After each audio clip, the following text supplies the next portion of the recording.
വയനാട് മാനന്തവാടിയിൽ ജനവാസ മേഖലയിൽ ഇറങ്ങിയ കാട്ടാനയുടെ ആക്രമണത്തിൽ ഒരാൾ കൊല്ലപ്പെട്ടതിൽ വ്യാപക പ്രതിഷേധം. അക്രമകാരിയെ ആനയെ വെടിവെച്ച് കൊല്ലണമെന്നാവശ്യപ്പെട്ട് പ്രതിഷേധക്കാർ മാനന്തവാടി സബ് കളക്ടർ ഓഫീസിലേക്ക് തള്ളിക്കയറാൻ ശ്രമിച്ചു. കൊല്ലപ്പെട്ട പടമന സ്വദേശി അജീഷിന്റെ മൃതദേഹവുമായി നാട്ടുകാർ മാനന്തവാടിയിൽ റോഡ് ഉപരോധം തുടരുകയാണ്. MLAയും കളക്ടറെയും ജില്ലാ പോലീസ് മേധാവിയും നാട്ടുകാർ തടഞ്ഞു. പോലീസുമായി വാക്കേറ്റവും ഉണ്ടായി. പ്രതിഷേധക്കാരെ കളക്ടർ ചർച്ചയ്ക്ക് വിളിച്ചിട്ടുണ്ട്. കളക്ടർ നിർദ്ദേശങ്ങൾ തള്ളിയ പ്രതിഷേധക്കാർ അജീഷിന്റെ കുടുംബത്തിന് 50 ലക്ഷം രൂപ നഷ്ടപരിഹാരം നൽകണമെന്നാവശ്യപ്പെട്ടു. ചാലിഗദ്ദയിൽ മതിൽ തകർത്ത് വീട്ടുമുറ്റത്ത് കയറിയ ആനയുടെ ആക്രമണത്തിലാണ് അജീഷ് കൊല്ലപ്പെട്ടത്.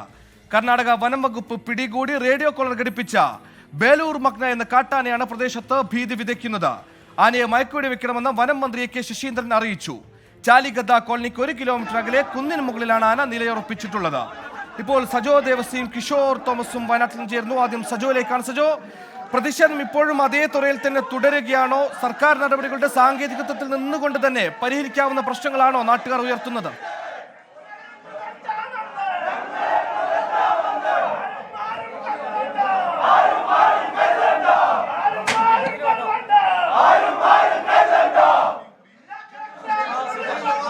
പുറത്തുമൊക്കെ, അതായത് മാനന്തവാടിയും സബ് കളക്ടർ ഓഫീസിനകത്തും പുറത്തുമെല്ലാം സുഹൈൽ, മാനന്തവാടി സബ് കളക്ടർ ഓഫീസിനകത്തും പുറത്തുമൊക്കെ പ്രതിഷേധമാണ്. ഇവിടെ ഈ കോമ്പൗണ്ടിന്റെ ഒരു ഭാഗത്ത് നിലയുറപ്പിച്ചിട്ടുള്ള നാട്ടുകാരുടെ ഭാഗത്ത് നിന്ന് വലിയ പ്രതിഷേധം. നേരെ അകത്ത് ജില്ലാ കളക്ടർ ഒപ്പം വിവിധ നാട്ടുകാരുടെയും വിവിധ സംഘടനകളുടെയും സാമൂഹിക സംഘടനകളുടെയും ഒക്കെ പ്രതിനിധികളുമായി കളക്ടർ കൂടിയാലോചനകൾ നടത്തിയിരുന്നു. അതിൽ പ്രധാനമായും കളക്ടർ മുന്നോട്ട് വെച്ച നിർദ്ദേശം ആദ്യ ഗഡുവായി 5 ലക്ഷം രൂപ നഷ്ടപരിഹാരം കുടുംബത്തിന്, കാട്ടാന ആക്രമണത്തിൽ കൊല്ലപ്പെട്ട അജിയുടെ കുടുംബത്തിന് ആദ്യ ഗഡുവായി 5 ലക്ഷം രൂപ നഷ്ടപരിഹാരം കൊടുക്കാം എന്ന ഉറപ്പാണ് നൽകിയത്. പക്ഷേ അത് ചർച്ചയ്ക്കെത്തിയവരും ഇവിടെയുള്ള നാട്ടുകാരും തള്ളി. 5 ലക്ഷം രൂപ നക്കാപ്പിച്ച തുകയാണ്, അതുകൊണ്ട് ജീവന് വില പറയേണ്ട, അത് ശരിയാവുകയില്ല, 50 ലക്ഷം രൂപ നൽകണമെന്നതാണ് നാട്ടുകാരുടെയും ചർച്ചയ്ക്കെത്തിയവരുടെയും ആവശ്യം. ആദ്യ ഗഡുവായി 5 ലക്ഷം നൽകിയാൽ പോരാ, ആ തുക, കൂടുതൽ ഉയർന്ന തുക അവർ ആവശ്യപ്പെടുന്നു. 15 ലക്ഷമെങ്കിലും ആദ്യ ഗഡുവായി അനുവദിക്കണം. 5 ലക്ഷം രൂപ എന്ന നക്കാപ്പിച്ച തുക അനുവദിച്ച് പറ്റിക്കാൻ നോക്കേണ്ട എന്ന് നാട്ടുകാർ പറയുന്നു. ഒപ്പം അവർ പറയുന്നത് മറ്റ് നിർദ്ദേശങ്ങൾ സംബന്ധിച്ച്, അതായത് ഈ ചർച്ചയ്ക്കെത്തിയ ആളുകൾ, നാട്ടുകാരൊക്കെ മുന്നോട്ട് വെച്ച മറ്റാവശ്യങ്ങളുണ്ട്. അവയിൽ പക്ഷേ സർക്കാരുമായി കൂടിയാലോചന നടത്തിയതിനു ശേഷമേ തീരുമാനം പ്രഖ്യാപിക്കാൻ കഴിയുകയുള്ളൂ എന്നാണ് ആളുകൾ പറയുന്ന ഒരു പ്രധാനപ്പെട്ട കാര്യം. അതുകൊണ്ട് തന്നെ ചർച്ച ഫലം കാണുന്നില്ല. ഇപ്പോഴും പ്രതിഷേധം തുടരുകയാണ്.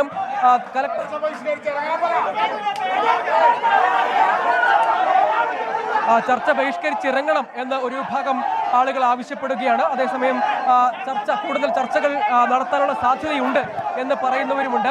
ചർച്ച ബഹിഷ്കരിച്ച് ഇറങ്ങണം എന്ന് ആവശ്യപ്പെടുന്നവരുണ്ട്. അങ്ങനെയുള്ള വാദങ്ങളൊക്കെ, അതായത് അതുമായി ബന്ധപ്പെട്ട തർക്കങ്ങൾ പുരോഗമിക്കുന്നു. കലക്ടർ അതേസമയം തീരുമാനങ്ങൾ പ്രഖ്യാപിക്കാൻ തയ്യാറാണ് എന്ന വാദം മുന്നോട്ട് വയ്ക്കുന്നുണ്ട്. തീരുമാനം പ്രഖ്യാപിക്കാൻ കഴിയും എന്നതാണ്, അതായത് ഇപ്പോൾ പ്രാഥമികമായി ചെയ്യാൻ കഴിയുന്ന കാര്യങ്ങൾ ചെയ്യാം, അതിനുശേഷം ഇക്കാര്യത്തിൽ വിശദമായ കൂടിയാലോചന സർക്കാരുമായി നടത്താം എന്ന വാദം കൂടിയാണ് കലക്ടർ ഇപ്പോൾ പറയുന്നത്. കാരണം കലക്ടർ എന്ന നിലയ്ക്ക് പ്രഖ്യാപിക്കാൻ കഴിയുന്ന തീരുമാനങ്ങൾ ഇപ്പോൾ പ്രഖ്യാപിക്കും. നഷ്ടപരിഹാരം ഇപ്പോൾ തന്നെ ആദ്യ ഗഡു 5 ലക്ഷം കൈമാറാം എന്നാണ് കലക്ടർ പറയുന്നത്. ഒപ്പം മറ്റ് ഇടപെടലുകൾ, അതായത് ആ സ്ഥലത്ത് നടത്തേണ്ട ഇടപെടലുകളൊക്കെ ഉണ്ട്. അങ്ങനെ കുറേ ആവശ്യങ്ങളുണ്ട്. അവയിലൊക്കെ പക്ഷേ സമയമെടുത്ത് തീരുമാനിക്കേണ്ടവയുണ്ട്. സർക്കാരുമായി കൂടിയാലോചന ആവശ്യമുണ്ട്. അത്തരം കാര്യങ്ങളിൽ അതിന് സമയം വേണം എന്നാണ് അവരുടെ വാദം. അതുകൊണ്ട് ഇപ്പോൾ എല്ലാം അനുഭാവപൂർവ്വം പരിഗണിക്കാം, പക്ഷേ സമയമെടുത്ത് തീരുമാനിക്കേണ്ട, കൂടിയാലോചനകളിലൂടെ തീരുമാനിക്കേണ്ട കാര്യങ്ങൾ സർക്കാരുമായി കൂടിയാലോചന ആവശ്യമുണ്ട്. അങ്ങനെ കൂടിയാലോചനകളിലൂടെ തീരുമാനിക്കാം എന്നാണ് കലക്ടർ പറയുന്നത്. പക്ഷേ അത് എവിടെയും എത്തുന്നില്ല. കാരണം അങ്ങനെയെങ്കിൽ മാത്രമേ ഈ സമരം അവസാനിപ്പിക്കേണ്ടതുണ്ട്. മൃതദേഹവുമായുള്ള പ്രതിഷേധം ഇപ്പോഴും പുറത്ത് തുടരുന്നുണ്ട്. കോമ്പൗണ്ടിനകത്ത് വലിയ തോതിലുള്ള പ്രതിഷേധം അകത്തും പുറത്തും. സമരക്കാർ അവിടെ ചർച്ചയ്ക്ക് പോയ ആളുകൾ തന്നെ ഹാളിനകത്തും പ്രതിഷേധിക്കുന്ന നില വന്നു. അത് നഷ്ടപരിഹാര തുകയെ സംബന്ധിച്ചിട്ടുള്ളതാണ്. അതായത് 5 ലക്ഷം രൂപ ആദ്യ ഗഡു എന്ന വാദം കലക്ടർ മുന്നോട്ട് വയ്ക്കുകയും അക്കാര്യത്തിൽ മറ്റ് കാര്യങ്ങൾ ഇപ്പോൾ ചെയ്യാൻ കഴിയുകയില്ല എന്ന് പറഞ്ഞ ഘട്ടത്തിലാണ് വലിയ തോതിലുള്ള പ്രതിഷേധത്തിലേക്ക് കാര്യങ്ങൾ പോകുന്ന ഒരു സാഹചര്യം ഉണ്ടായത്. പക്ഷേ അവർ പറയുന്നത് ഏതെങ്കിലും നിലയ്ക്ക് ഇപ്പോൾ കലക്ടർ പറയുന്നത് പ്രാഥമികമായി, അതായത് നിയമപരമായി ചെയ്യാൻ കഴിയുന്ന ഒരു കാര്യം ആദ്യ ഗഡുവായി 5 ലക്ഷം നൽകുകയാണ്. പക്ഷേ പിന്നീട് സർക്കാരിന്റെ പ്രത്യേക ഉത്തരവിലൂടെയാണ് കൂടുതൽ നഷ്ടപരിഹാര തുകയും മറ്റുമൊക്കെ പ്രഖ്യാപിക്കാൻ കഴിയുക. അതിന് സമയമെടുക്കും. അതുകൊണ്ട് ഇപ്പോൾ ചെയ്യാൻ കഴിയുന്ന കാര്യങ്ങൾ ഇപ്പോൾ ചെയ്യാം ഇതിന് വഴങ്ങണം എന്ന ആവശ്യമാണ് അവർ മുന്നോട്ട് വയ്ക്കുന്നത്. ഒപ്പം ഈ ഹാൾ അടച്ചിട്ട് അതിന് പോലീസ് ബന്ദോബസ്തുണ്ട്. അകത്തേക്ക് കൂടുതൽ ആളുകളെ പ്രവേശിപ്പിക്കുന്നില്ല. പ്രതിനിധികളെ മാത്രമാണ് അകത്ത് പ്രവേശിപ്പിച്ച് ചർച്ച നടക്കുന്നത്. രാഷ്ട്രീയ പാർട്ടി പ്രതിനിധികളുണ്ട്, ജനപ്രതിനിധികളുണ്ട്, കർഷക സംഘടനാ പ്രതിനിധികളുണ്ട്, സഭാ പ്രതിനിധികളുണ്ട്. അങ്ങനെ ഉള്ള ആളുകളൊക്കെയാണ് ഇതിനകത്ത് കളക്ടറുമായി ചർച്ച നടത്തുന്നത്. ഒപ്പം പുറത്ത് ആളുകൾ, നാട്ടുകാർ നേരത്തെ കോമ്പൗണ്ട് ബന്ദോബസ്തുണ്ട്, അതിൽ അവിടെയും പോലീസ് ബന്ദോബസ്ത് ഏർപ്പെടുത്തിയിട്ടുണ്ട്. പക്ഷേ വലിയ തോതിലുള്ള ആളുകളുടെ പ്രതിഷേധത്തിലേക്ക് കാര്യങ്ങൾ പോകുന്നു. ഈ 5 ലക്ഷം എന്ന തുകയ്ക്ക് ഇപ്പോൾ വഴങ്ങേണ്ടതില്ല. കുടുംബത്തിന് 5 ലക്ഷം നഷ്ടപരിഹാരം എന്നതാണ്. അതിന് വഴങ്ങില്ല എന്ന ആളുകൾ ഉറപ്പിച്ച് പറയുകയാണ്. ഒപ്പം പ്രധാനമായും കലക്ടർ മുന്നോട്ട് വെച്ചത് ഇപ്പോൾ ഈ നഷ്ടപരിഹാരം സംബന്ധിച്ചൊരു തീരുമാനമെടുക്കാം. ആനയെ തുരത്തുന്നത് മയക്കുവെടി ഉൾപ്പെടെയുള്ള കാര്യങ്ങളാണ്. അത് പൂർണ്ണമായും കൃത്യമായി ആളുകൾ ഉന്നയിച്ച ആവശ്യം പോലെ തന്നെ ചെയ്യാം. മറ്റെന്തെങ്കിലും നിയമത്തിന്റെ പരിധിക്കകത്ത് നിന്നുകൊണ്ടാണ് മയക്കുവെടി വെച്ച് ഇവിടെ നിന്ന് മാറ്റിവിടുക എന്നതാണ് ചെയ്യാൻ കഴിയുന്ന ഒരു കാര്യം. അതിലേക്ക് കടക്കാം. ആദ്യ ഗഡുവായി 5 ലക്ഷം രൂപ നഷ്ടപരിഹാരം കൊടുക്കാം. മറ്റ് കാര്യങ്ങൾ, മറ്റ് നിർദ്ദേശം സർക്കാരുമായി കൂടിയാലോചന നടത്തിയതിനു ശേഷം, മന്ത്രിതലത്തിലൊക്കെ എല്ലാ കൂടിയാലോചനകളും മറ്റും നടത്തിയതിനു ശേഷം ഒരു തീരുമാനമെടുക്കാം.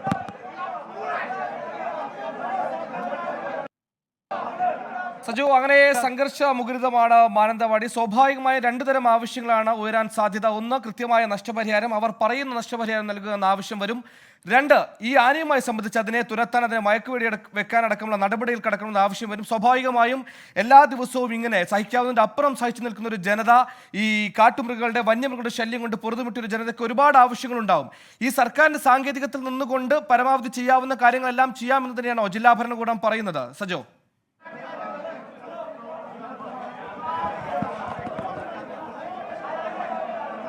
സുഹൈൽ, പരമാവധിയും കാര്യങ്ങൾ ചെയ്യാം. അതായത് ഇപ്പോൾ നിയമപരമായ പരിമിതി, ഒപ്പം ജില്ലാ തലത്തിൽ, ജില്ലാ ഭരണകൂടത്തിന്റെ ലെവലിൽ ആലോചിച്ച് നടപ്പാക്കാൻ കഴിയുന്ന തീരുമാനങ്ങളുടെ നിയമപരമായ ഒരു പരിമിതി, ഇവയൊക്കെ പരിഗണിച്ച് ഇപ്പോൾ അടിയന്തരമായി ചെയ്യാൻ കഴിയുന്നത് ഒന്ന്, 5 ലക്ഷം രൂപ നഷ്ടപരിഹാരം എന്നത് നിയമപരമായി പ്രാഥമികമായി ചെയ്യാൻ കഴിയുന്ന ഒരു കാര്യമാണ്. ആ കലക്ടർക്ക് തന്നെ അതൊരു ഉത്തരവായി പുറത്തിറക്കാം. വളരെ വേഗത്തിൽ തന്നെ ആ നഷ്ടപരിഹാരം ഉൾപ്പെടെയുള്ള കാര്യങ്ങളിലേക്ക് കടക്കാൻ കഴിയും. അതിപ്പോൾ തന്നെ അതൊരു ഉത്തരവായി നൽകാൻ കഴിയുമെങ്കിൽ ഇപ്പോൾ തന്നെ ആ തീരുമാനം പ്രഖ്യാപിക്കുന്നു. ഒപ്പം ഈ മയക്കുവെടി സംബന്ധിച്ച് ഇതിനകം വനംവകുപ്പുമായി ബന്ധപ്പെട്ട നിർദ്ദേശങ്ങൾ വന്നിട്ടുണ്ട്. അതും വളരെ വേഗത്തിൽ നടപ്പാകും. ആ ഉത്തരവും ഈ ചർച്ചയ്ക്കെത്തിയ ആളുകൾക്ക് കൈമാറാം, അല്ലെങ്കിൽ നാട്ടുകാരുടെ പ്രതിനിധികൾക്ക് കൈമാറാം. ഒപ്പം ഈ നഷ്ടപരിഹാരം സംബന്ധിച്ച ഉത്തരവും കൈമാറാം. ഇവ രണ്ടുമാണ് വേഗത്തിൽ നൽകാൻ കഴിയുന്നത്. അതേസമയം ആളുകൾ ഉന്നയിച്ച പല ആവശ്യങ്ങളുണ്ട്. മറ്റൊന്ന്, ആദ്യ ഗഡുവായി നൽകേണ്ട തുക 5 ലക്ഷം അല്ല എന്ന വാദമാണ് ആളുകൾ ഉന്നയിക്കുന്നത്. അത് 10 ലക്ഷമോ 15 ലക്ഷമോ എന്ന നിലയ്ക്കൊക്കെയാണ് ചർച്ചകൾ പുരോഗമിക്കുന്നത്. പക്ഷേ അതിൻ്റെ പരിമിതിയാണ്, അതിന് നിയമപരമായ ബുദ്ധിമുട്ടും പരിമിതിയൊക്കെയാണ് കലക്ടർ മുന്നോട്ട് വയ്ക്കുന്നത്. ആളുകൾക്ക് പക്ഷേ അത് സ്വീകാര്യമല്ല. അതുകൊണ്ടാണ് ഇപ്പോൾ ഞാൻ നിൽക്കുന്നത് ഈ യോഗം നടക്കുന്ന ഹാളിന് തൊട്ടുപുറത്താണ്. ഇവിടെ ആളുകൾ പ്രതിഷേധിക്കുന്നു. ഇതിൻ്റെ അകത്തും നേരത്തെ ആളുകൾ അവരുടെ പ്രതിഷേധവും മറ്റും അറിയിച്ചിരുന്നു. നേരെ പുറത്തും കുറേയധികം ആളുകൾ തമ്പടിച്ച് നിൽക്കുന്നുണ്ട്. നാട്ടുകാരിൽ പലരും ചർച്ച ബഹിഷ്കരിച്ച് നമുക്ക് പോകാം എന്ന വാദം പറയുന്നവരുണ്ട്. അതേസമയം ഒരു തീരുമാനം ഉണ്ടാകേണ്ടതുണ്ട്. എന്തെങ്കിലും ഒരു തീരുമാനത്തിലേക്ക് കാര്യങ്ങളെ എത്തിച്ചേ മതിയാവുകൂ എന്നതുകൊണ്ട് തന്നെ ചർച്ച അത് പൂർണ്ണമായും അവസാനിപ്പിച്ചിട്ടില്ല. അത് ആ നിലയ്ക്ക് പുരോഗമിക്കുന്നുണ്ട്. കലക്ടറുടെ നിർദ്ദേശം എന്ന നിലയ്ക്ക് കാര്യങ്ങൾ അറിയിച്ചു. ഈ 2 കാര്യങ്ങൾ ഒഴികെയുള്ള മറ്റ് നിർദ്ദേശങ്ങൾ കൃത്യമായി കൂടിയാലോചനകൾ നടത്തിയത് സർക്കാർ തലത്തിൽ, ഭരണതലത്തിൽ കൂടിയാലോചനകൾ നടത്തി തീരുമാനമായി പ്രഖ്യാപിക്കാം. തുടർ ചർച്ചകൾ കർഷക സംഘടനാ പ്രതിനിധികളും നാട്ടുകാരെയും ഒക്കെ വിശദമായി വിളിച്ചു ചേർത്ത് തുടർ ചർച്ചകളും മറ്റും നടത്താം. അപ്പോൾ അതിൽ ഒരു വ്യക്തത വരും. ആ സമയത്ത് മറ്റു തുടർ കാര്യങ്ങൾ ചെയ്യാം. അതിൽ സർക്കാർ തലത്തിൽ അംഗീകാരവും അനുമതിയും ഒക്കെ ആവശ്യമുണ്ട് എന്നതാണ് ഒരു വാദമായി കലക്ടർ പറയുന്നത്. പക്ഷേ അതിന് വഴങ്ങാൻ, അത് പ്രധാനമായും നഷ്ടപരിഹാരത്തെ ചൊല്ലിയാണ് ഈ തർക്കം.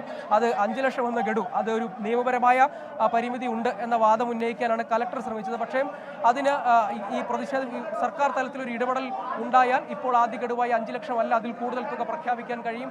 അത് ഒരു ഉത്തരവായി തന്നെ നൽകാൻ കഴിയും. നഷ്ടപരിഹാര തുക സംബന്ധിച്ചുള്ളത് ഉത്തരവായി തന്നെ നൽകാൻ കഴിയും എന്നതാണ് ഇപ്പോൾ ഉത്തരവായി തന്നെ നഷ്ടപരിഹാര തുക നൽകാൻ കഴിയും. അത് സർക്കാർ തലത്തിൽ, കലക്ടർ സർക്കാർ തലത്തിൽ ഒരു ആശയവിനിമയം നടത്തിയാൽ അതിൽ തീരുമാനമുണ്ടാക്കാൻ കഴിയും. അങ്ങനെ ശ്രമിക്കണം എന്നതാണ് ഇപ്പോൾ ആളുകൾ പറയുന്നൊരു കാര്യം. അവരിപ്പോഴും പുറത്ത് കൂടി നിന്ന് പ്രതിഷേധിക്കുകയാണ്. കാരണം അങ്ങനെ ഒരു തുക, അത് വളരെ തുച്ഛമായ, നക്കാപ്പിച്ച തുകയാണ്, അല്ലെങ്കിൽ വളരെ തുച്ഛമായ, ഏതെങ്കിലും ഒരു നിലയ്ക്ക് ഗുണകരമല്ലാത്തൊരു തുകയാണ്, പ്രയോജനരഹിതമായ തുകയാണ്. അങ്ങനെ ഒരു തുക തന്ന് പറ്റിക്കാൻ നോക്കേണ്ടതില്ല. അതുകൊണ്ട് പ്രതിഷേധം തുടരുമെന്നാണ് അവരുടെ ഒരു വാദം. കലക്ടറുടെ വാദം നിരത്തുന്നു. ഇതാണ് ഇപ്പോൾ ചെയ്യാൻ കഴിയുക, അതുമായി സഹകരിക്കണം, അതുകൊണ്ട് പ്രതിഷേധം അവസാനിപ്പിക്കണം, മറ്റു കാര്യങ്ങൾ വരുന്ന മുറയ്ക്ക് തീരുമാനിക്കാം, ആവശ്യങ്ങളെല്ലാം പരിഗണിക്കാം. പ്രാഥമികമായി നഷ്ടപരിഹാരം സംബന്ധിച്ചും ആനയെ തുരത്തുന്നത് സംബന്ധിച്ചുമുള്ള തീരുമാനം തീരുമാനങ്ങൾ ഉത്തരവായി തന്നെ ഇപ്പോൾ പുറത്തിറക്കി നൽകാം. അങ്ങനെയെങ്കിൽ അവസാനിപ്പിക്കണം. അതിനുശേഷം വിശദമായ മറ്റ് ചർച്ചകളിലേക്കും കൂടിയാലോചനകളിലേക്കും കടന്നതിന് ശേഷം തുടർ നടപടികൾ സ്വീകരിക്കാമെന്നതാണ്. പക്ഷേ അതിന് നാട്ടുകാർ വഴങ്ങുന്നില്ല. അവർക്ക് വലിയ പ്രതിഷേധമുണ്ട്. അതൊരു വൈകാരിക പ്രതിഷേധമാണ്. കാരണം കൂടുതൽ നാട്ടുകാർ കോമ്പൗണ്ടിനകത്തേക്ക്, സബ് കളക്ടർ ഓഫീസ് കോമ്പൗണ്ടിനകത്തേക്ക് തള്ളിക്കയറിയതോടുകൂടി വലിയ പോലീസ് സുരക്ഷയുണ്ട്. കൂടുതൽ പോലീസ് സന്നാഹത്തെ വിവിധ സ്ഥലങ്ങളിൽ നിന്ന് ഇങ്ങോട്ടേക്ക് നിയോഗിച്ചിട്ടുണ്ട്. വലിയ പോലീസ് സന്നാഹത്തെ തന്നെ ഇങ്ങോട്ടേക്ക് വിന്യസിച്ചിട്ടുണ്ട്. കാരണം വലിയ തോതിൽ ഏതെങ്കിലും തരത്തിൽ പ്രതിഷേധം കൈവിട്ടു പോകുന്ന നിലയുണ്ടായാൽ അതുകൊണ്ട് ഈ അകത്തേക്ക്, ഈ ചർച്ച നടക്കുന്ന ഹാളിനകത്തേക്ക് കൂടുതൽ പേരെ പ്രവേശിപ്പിക്കാൻ പോലീസ് ബന്ദോബസ്തിലാണ്. അങ്ങനെ ഒരു ഭാഗത്ത് ശക്തമായ പ്രതിഷേധം തുടരുന്നു. ഹാളിനകത്തും ഇതിനിടെ ഒരു പ്രതിഷേധമുണ്ടായി. അത് പക്ഷേ പിന്നീട് തണുപ്പിച്ചു. ഇപ്പോഴും ആ ചർച്ച പുരോഗമിക്കുന്നു. അവിടെ ചർച്ചയ്ക്കെത്തിയ ആളുകൾ തമ്മിൽ ഒരു കൂടിയാലോചന നടത്തുകയാണ്. എങ്ങനെ വേണം തീരുമാനമെടുക്കുന്ന സംബന്ധിച്ച്, ഏതെങ്കിലും തരത്തിൽ സമവായത്തിന് വഴങ്ങണമോ എന്ന് സംബന്ധിച്ചൊരു കൂടിയാലോചന അവർ അകത്ത് നടത്തുന്നുണ്ട്. പക്ഷേ ഇപ്പോഴും ഒരു തീരുമാനത്തിലേക്ക്, ഒരു കൃത്യമായ ഒരു തീരുമാനത്തിലേക്ക് എത്താൻ ഇതുവരെ കഴിഞ്ഞിട്ടില്ല എന്നതാണ് ഇതിൽ പ്രധാനപ്പെട്ട കാര്യമായി കാണേണ്ടത്. കാരണം ഒരു അസാധാരണ പ്രതിഷേധമാണ്. ഇതിനു മുൻപ് ഇങ്ങനെ ഒരു പ്രതിഷേധം, യഥാർത്ഥത്തിൽ ഇത്തരമൊരു മനുഷ്യ വന്യജീവി സംഘർഷവുമായി ബന്ധപ്പെട്ട ധാരാളം പ്രതിഷേധങ്ങൾ ഉണ്ടായിട്ടുണ്ട്. പക്ഷേ ഇതൊരു അസാധാരണ പ്രതിഷേധത്തിന്റെ രൂപത്തിലേക്ക് കാര്യങ്ങൾ പോയിരിക്കുന്നു. കാരണം രാഷ്ട്രീയ, മതജാതി ഇപ്പോൾ കിഷോർ തോമസ് കൂടി ചേർന്നു. കിഷോർ, ഇപ്പോൾ ഈ മാനന്തവാടിയും പരിസരങ്ങളും പ്രക്ഷോഭ പ്രതിഷേധ മുഖരിതമാണ്. ആനയെ സംബന്ധിച്ചിടത്തോളം ആന ഇപ്പോഴും റഡാറിൽ ട്രാക്ക് ചെയ്യാൻ പറ്റുന്നിടത്ത് തന്നെയാണ് ഉള്ളത്. ആനയുടെ ബാക്കി കാര്യങ്ങൾ, മുന്നോട്ടുള്ള കാര്യങ്ങൾ എങ്ങനെയാണ്? മയക്കുവെടി വെക്കുക തുടങ്ങിയ അടക്കമുള്ള ആവശ്യങ്ങൾ നാട്ടുകാർ ഇപ്പോൾ തന്നെ ആവശ്യപ്പെട്ട് കഴിഞ്ഞിരിക്കുന്നു. അതിന് അനുകൂലമായ സമീപനം ഉണ്ടായി കഴിഞ്ഞിരിക്കുന്നു. അത്തരത്തിൽ ആനയെ മയക്കുവെടി വെക്കാൻ നടപടിക്രമങ്ങളൊക്കെ തുടങ്ങിയതായി നമുക്ക് മനസ്സിലാക്കാൻ കഴിയുന്നുണ്ടോ കിഷോർ അവിടെ നിന്ന്?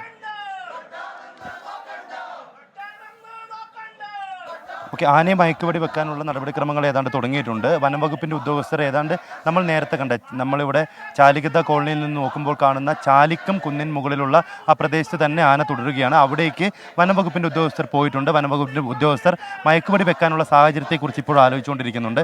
മയക്കുവെടി വെച്ച് ആനയെ പുറത്തുവിടില്ല, മയക്കുവെടി വെച്ച് മുത്തങ്ങയിലേക്ക് കൊണ്ടുപോകുന്നത് തന്നെയാണ് ഇപ്പോൾ നമുക്ക് ലഭിക്കുന്ന വാർത്തകൾ. അതിനുവേണ്ടി തന്നെ മുത്തങ്ങയിൽ നിന്നും കുങ്കി ആനകൾ അവിടുന്ന് പുറപ്പെട്ടു കഴിഞ്ഞു. കുറച്ച് സമയത്തിനുള്ളിൽ തന്നെ പടമലയിലേക്ക്, ഈ പ്രദേശത്തേക്ക് കുങ്കി ആനകൾ എത്തുമെന്ന് തന്നെയാണ് വാർത്തകൾ നമുക്ക് ലഭിക്കുന്നത്. എന്തുതന്നെയായാലും ആന ഇപ്പോഴും ആ പ്രദേശത്ത് തന്നെ നിൽക്കുന്നുണ്ട്. ഈ ചാലിക്കം മലമുകളിൽ നമ്മൾ നേരത്തെ കണ്ട, നമ്മൾ വിഷ്വലിൽ കാണിച്ച അതേ പ്രദേശത്ത് തന്നെ ഇപ്പോഴും ആന നിലയുറപ്പിച്ചിട്ടുണ്ട്. ആന അവിടെ നിന്ന് അധികം മാറിയിട്ടില്ല. അത് വനം വകുപ്പിൻ്റെ ഉദ്യോഗസ്ഥർ കൃത്യമായി ആനയുടെ തൊട്ടടുത്ത് എത്താൻ കഴിഞ്ഞിട്ടില്ലെങ്കിലും ഏതാണ്ട് ആ ഒരു പ്രദേശത്ത് തന്നെ വന ഉദ്യോഗസ്ഥർ എത്തിയിട്ടുണ്ട്.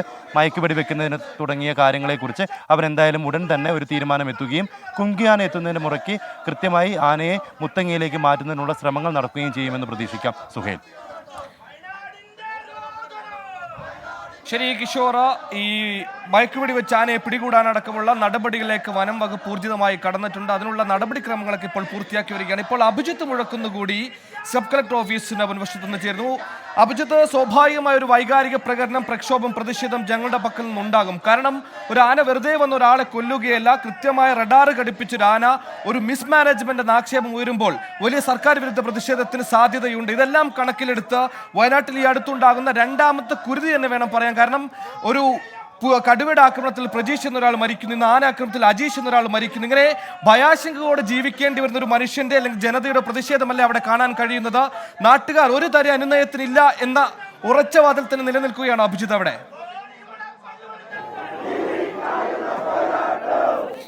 തീർച്ചയായും സുഹൈൽ, വലിയ രീതിയിലുള്ള വികാര പ്രതിഷേധങ്ങൾക്കാണ് സബ് കളക്ടർ ഓഫീസ് ഇപ്പോൾ സാക്ഷ്യം വഹിച്ചുകൊണ്ടിരിക്കുന്നത്. ഇപ്പോൾ പ്രതിഷേധക്കാർ അജിയുടെ മൃതശരീരവുമായി സബ് കളക്ടർ ഓഫീസിലേക്ക് എത്തി പ്രതിഷേധിക്കുകയാണ്. ഇവിടെയും വലിയ രീതിയിലുള്ള പ്രതിഷേധം.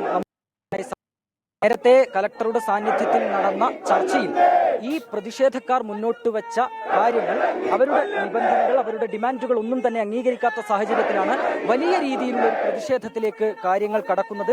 അത് സ്വാഭാവികവുമാണ്. നഷ്ടപരിഹാരത്തിലടക്കം ഇതിനൊരു ശാശ്വതമായ പരിഹാരം ഉണ്ടാകണം എന്നുള്ള കാര്യത്തിലടക്കം കൃത്യമായ രീതിയിലുള്ള ഒരു ഉറപ്പ് ലഭിച്ചിട്ടില്ല എന്നുള്ള കാര്യം തന്നെയാണ് പ്രതിഷേധക്കാർ ചൂണ്ടിക്കാണിക്കുന്നത്. അത് മുൻനിർത്തിക്കൊണ്ട് തന്നെയാണ് നിലവിൽ അവരുടെ പ്രതിഷേധം പുരോഗമിക്കുകയും ചെയ്യുന്നത്. പ്രധാനമായും ഈ ജില്ലയുടെ ചുമതലയുള്ള വനം മന്ത്രിക്കെതിരെ കൂടിയാണ് ഈ കടുത്ത രീതിയിലുള്ള പ്രതിഷേധം നിലവിൽ ഉയരുന്നത്. ഇപ്പോൾ നമുക്ക് ദൃശ്യങ്ങളിൽ കാണാൻ സാധിക്കും. ഈ മൃതശരീരവുമായി ഈ പ്രതിഷേധക്കാർ സബ് കളക്ടർ ഓഫീസിലേക്ക് വന്നിരിക്കുകയാണ്. ഇവിടെ വലിയ രീതിയിലുള്ള ഒരു പ്രതിഷേധക്കാരുടെ ഒഴുക്കുണ്ട്. മുദ്രാവാക്യം വിളികളോടുകൂടി അവർ ഈ ഒരു തങ്ങളുടെ കൂട്ടത്തിൽ ഒരാളെ നഷ്ടപ്പെട്ടതിന്റെ എല്ലാ വികാരങ്ങളും പ്രതിഫലിപ്പിക്കുന്നതാണ് അവരുടെ ഈ ഒരു പ്രതിഷേധം. അതാണ് നമുക്ക് നിലവിൽ ഈ ദൃശ്യങ്ങളിൽ നിന്ന് കാണുവാനായി സാധിക്കുന്നത്. നേരത്തെ സൂചിപ്പിച്ചതുപോലെ തന്നെ കളക്ടറുടെ സാന്നിധ്യത്തിൽ ചേർന്ന ചർച്ച ജനപ്രതിനിധികളും ഒപ്പം തന്നെ ഈ സംഘടനകളുടെ ഭാഗത്തു നിന്നുള്ള എല്ലാവരും ആ ചർച്ചയിൽ ഉണ്ടായിരുന്നു. ആ ചർച്ചയിൽ മുന്നോട്ട് വെച്ച ഉപാധികൾ വേണ്ട രീതിയിൽ പരിഗണിക്കപ്പെട്ടില്ല എന്നുള്ള കൃത്യമായ വിമർശനം തന്നെയാണ് ഈ പ്രതിഷേധക്കാരുടെ ഭാഗത്ത് നിന്ന് ഉയരുന്നത്. നഷ്ടപരിഹാരം 5 ലക്ഷം രൂപ ആദ്യ ഗഡുവായി നഷ്ടപരിഹാരം നൽകാം എന്നുള്ള ഒരു തീരുമാനമാണ് ഈ ബന്ധപ്പെട്ടവരുടെ ഭാഗത്തുനിന്ന് അധികൃതരുടെ ഭാഗത്തു നിന്ന് ഉണ്ടായത്. പക്ഷേ അത് പോരാ, അതിലധികം നഷ്ടപരിഹാരം വേണം എന്നുള്ള ഒരു ആവശ്യത്തിൽ പ്രതിഷേധക്കാർ ഉറച്ചു നിൽക്കുകയാണ്. അതുമായി ബന്ധപ്പെട്ടുള്ള പ്രതിഷേധവും ഈ ചർച്ച നടക്കുന്ന ഹാളിന് സമീപത്തായി നടന്നു വരികയാണ്. അവിടെ നിലവിൽ വലിയ രീതിയിലുള്ള ഒരു പോലീസ് സുരക്ഷയും കൂടി അവിടെ നിലവിൽ തുടരുന്നുണ്ട്. അതിന് തൊട്ടിപ്പുറത്താണ് നിലവിൽ ഈ മൃതശരീരവുമായുള്ള പ്രതിഷേധം നാട്ടുകാരുടെ ഭാഗത്തു നിന്ന് ഈ പ്രതിഷേധക്കാരുടെ ഭാഗത്തു നിന്ന് തുടരുന്നത്. നമുക്കത് ഈ ദൃശ്യങ്ങളിൽ നിന്ന് കാണുകയും ചെയ്യാം. അവരുടെ മുദ്രാവാക്യങ്ങളുണ്ട്. എന്താണ് തങ്ങളുടെ ആവശ്യം, ഏത് രീതിയിലാണ് തങ്ങളുടെ കൂട്ടത്തിൽ ഒരാളെ നഷ്ടപ്പെട്ടതിന്റെ വേദന അത് മുഴുവൻ പ്രതിഫലിക്കുന്ന രീതിയിലുള്ള ഒരു പ്രതിഷേധത്തിലേക്കാണ് നിലവിൽ കടക്കുന്നത്. മാനന്തവാടി നിശ്ചലമാക്കിക്കൊണ്ട് തന്നെ ആ രീതിയിൽ തങ്ങളുടെ പ്രതിഷേധം ബന്ധപ്പെട്ടവരെ അറിയിക്കുക എന്നുള്ള ഒരു തീരുമാനത്തിൽ ഉറച്ചു തന്നെയാണ് നിലവിൽ ഈ പ്രതിഷേധം മുന്നോട്ട് പോകുന്നത്. സുഹൈൽ. ശരി, അഭിജിത്ത്, സജോ കൂടി ചേരുന്നു. സജോ, ഈ എക്സിക്യൂട്ടീവ് മജിസ്ട്രേറ്റിന്റെ അധികാര പരിധിയിൽ നിന്ന് ചെയ്യാൻ പറ്റുന്ന കാര്യങ്ങൾ ജില്ലാ ഭരണകൂടം ഇപ്പോൾ തന്നെ ചെയ്യാൻ തയ്യാറാണ്. 5 ലക്ഷം രൂപയുടെ നഷ്ടപരിഹാരം പ്രഖ്യാപിക്കാൻ ജില്ലാ മജിസ്ട്രേറ്റിന്റെ അധികാര പരിധിയിൽ നിന്നുകൊണ്ട് സാധ്യമായ കാര്യവുമാണ്. അങ്ങനെ ജില്ലാ ഭരണകൂടത്തിന് ചെയ്യാൻ പറ്റുന്ന കാര്യങ്ങൾ ചെയ്തു കഴിഞ്ഞു. മയക്കുവെടി അടക്കം വെക്കാനുള്ള നിർദ്ദേശങ്ങൾ നൽകി കഴിഞ്ഞു. ഈ ഘട്ടത്തിലും പ്രതിഷേധം ഇതേപോലെ തുടരുകയാണ്. തുടർന്നുള്ള അനുനയം അത് എങ്ങനെ സാധ്യമാകും? പ്രത്യേകിച്ച് സർക്കാർ അടക്കം ഇപ്പോൾ ഒരാൾ ജീവൻ നഷ്ടപ്പെട്ട് മണിക്കൂറുകൾ കഴിഞ്ഞിട്ടും സംസ്ഥാന സർക്കാരിന്റെ ഭാഗത്ത് നിന്ന് നഷ്ടപരിഹാരത്തിന്റെ അടക്കമുള്ള കാര്യങ്ങൾ വലിയ പ്രതികരണം ഉണ്ടാവാത്തൊരു സാഹചര്യം കൂടി, വലിയ രാഷ്ട്രീയ വിവാദത്തിനും കൂടി അവിടെ പോർമുഖം തുറക്കില്ലേ സജു? അവിടെ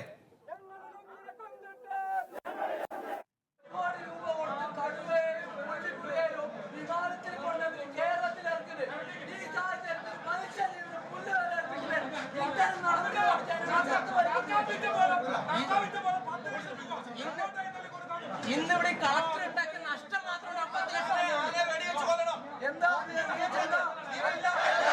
ലക്ഷം ജീവന പുല്ലുവില 5 ലക്ഷം നീട്ടിയിട്ട് ആരുടെ പിണ്ടം വെച്ചാലോ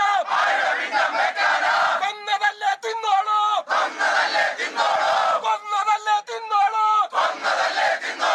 അജീഷിനെ തിന്നോളൂ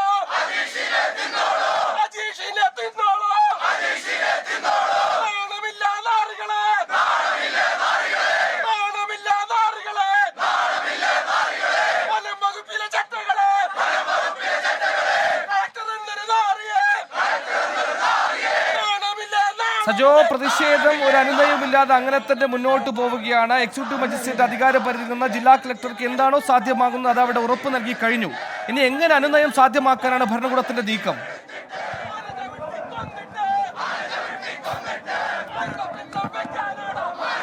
സുഹൈൽ, ഇപ്പോൾ കളക്ടർ മുന്നോട്ട് വെച്ച പ്രധാനപ്പെട്ട നിർദ്ദേശം എന്ന് പറയുന്നത് കുടുംബത്തിൽ ഒരാൾക്ക് താൽക്കാലിക ജോലി നൽകും. ആ ജോലി സ്ഥിര നിയമനമാക്കി മാറ്റാൻ ശുപാർശ നൽകും. അതായത് ആദ്യം താൽക്കാലിക ജോലിയാണ് നൽകാൻ കഴിയുക. സ്ഥിരമായ ഒരു നിയമനത്തിലേക്ക് ഇപ്പോൾ പോകാൻ കഴിയുകയില്ല.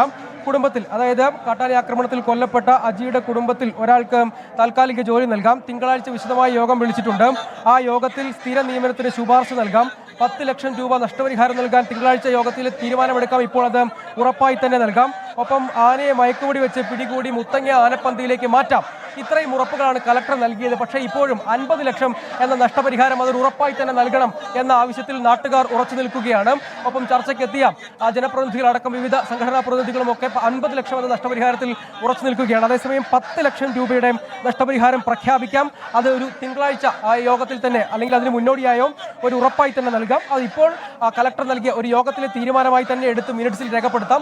10 ലക്ഷം രൂപ നഷ്ടപരിഹാരം. മറ്റൊന്ന്, കുടുംബത്തിലെ ഒരാൾക്ക് ജോലി നൽകാനാണ്. അതൊരു താൽക്കാലിക ജോലി ആദ്യം നൽകും, ശുപാർശ നൽകും. ആ ശുപാർശ പിന്നീട് അംഗീകരിച്ച് സ്ഥിര നിയമനമായി അവർക്കത് ലഭിക്കും എന്ന നിലയ്ക്കാണ്. അതായത് സ്ഥിര ജോലി തന്നെ ലഭിക്കും, കുടുംബത്തിലെ ഒരാൾക്ക് സ്ഥിര ജോലി തന്നെ ലഭിക്കും. പക്ഷേ ആദ്യം അവരെ താൽക്കാലികമായി ജോലിക്ക് നിയമിക്കും, പിന്നീട് സ്ഥിര നിയമനം നൽകും. പിന്നെ മറ്റൊന്ന് 10 ലക്ഷം രൂപയുടെ നഷ്ടപരിഹാരം, മറ്റൊന്ന് ആനയെ മയക്കൂടി വെച്ച് തുറന്നു വിടുകയല്ല, അല്ലെങ്കിൽ കർണാടകയിൽ കൈമാറുകയല്ല, മുത്തങ്ങയിലെ ആനപ്പന്തിയിലേക്ക് മാറ്റാം. ഇത്രയും ഉറപ്പുകളാണ്. പക്ഷേ 50 ലക്ഷം എന്ന നഷ്ടപരിഹാരത്തിൽ തന്നെ ആളുകൾ ഉറച്ചു നിൽക്കുന്നു. ഇപ്പോഴും അകത്ത് കളക്ടറും മറ്റുമായുള്ള കളക്ടറും നാട്ടുകാരുടെ പ്രതിനിധികളും ജനപ്രതിനിധികളുമായുള്ള ചർച്ച അവിടെ പുരോഗമിക്കുന്നുണ്ട്.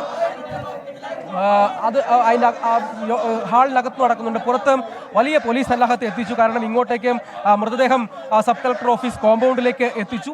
ഇവിടെ തന്നെ, അതായത് സർക്കാർ ഓഫീസിനകത്ത് തന്നെ പ്രതിഷേധം. അതായത് മൃതദേഹം സബ് കളക്ടർ ഓഫീസിൽ, ഇത്രയും നേരം പൊതുവഴിയിലായിരുന്നു, നഗരത്തിലായിരുന്നു, ഇപ്പോഴത് പുറത്തേക്ക് എത്തിച്ചുള്ള പ്രതിഷേധമായി രൂപം മാറിയിട്ടുണ്ട്.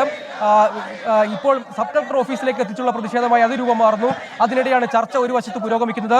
കോമ്പൗണ്ടിനകത്തും മുഴുവൻ നാട്ടുകാർ തമ്പടിച്ചിട്ടുണ്ട്. പ്രതിഷേധക്കാർ ഏതാണ്ട് പൂർണ്ണമായി തന്നെ നഗരം വിട്ട് സബ് കളക്ടർ ഓഫീസ് കേന്ദ്രീകരിക്കുന്ന ഒരു സ്ഥിതിയിലേക്ക് കാര്യങ്ങൾ വന്നിട്ടുണ്ട്. ഇപ്പോഴും അവിടെ ജനപ്രതിനിധികൾ, നാട്ടുകാരുടെ പ്രതിനിധികളുമായെല്ലാം ഉള്ള ചർച്ച അകത്ത് പുരോഗമിക്കുന്നുണ്ട്. അവിടെ കളക്ടറും മറ്റ് ഉദ്യോഗസ്ഥരുമുണ്ട്. കളക്ടറാണ് സംബന്ധിച്ച കളക്ടർ മുന്നോട്ട് വെച്ച ഉറപ്പുകൾ, പ്രധാനപ്പെട്ട ഉറപ്പുകൾ എന്നത് ഞാൻ നേരത്തെ സൂചിപ്പിച്ച കാര്യങ്ങളാണ്. കുടുംബത്തിലെ ഒരാൾക്ക് ജോലി, മറ്റൊന്ന് 10 ലക്ഷം രൂപ നഷ്ടപരിഹാരം, ആനയെ പിടികൂടി മാറ്റുന്നത്, ഈ ഉറപ്പുകളാണ്. പക്ഷേ 50 ലക്ഷം നഷ്ടപരിഹാരം സംബന്ധിച്ച് തീരുമാനമെടുത്ത് മിനിറ്റ്സിൽ രേഖപ്പെടുത്തണം.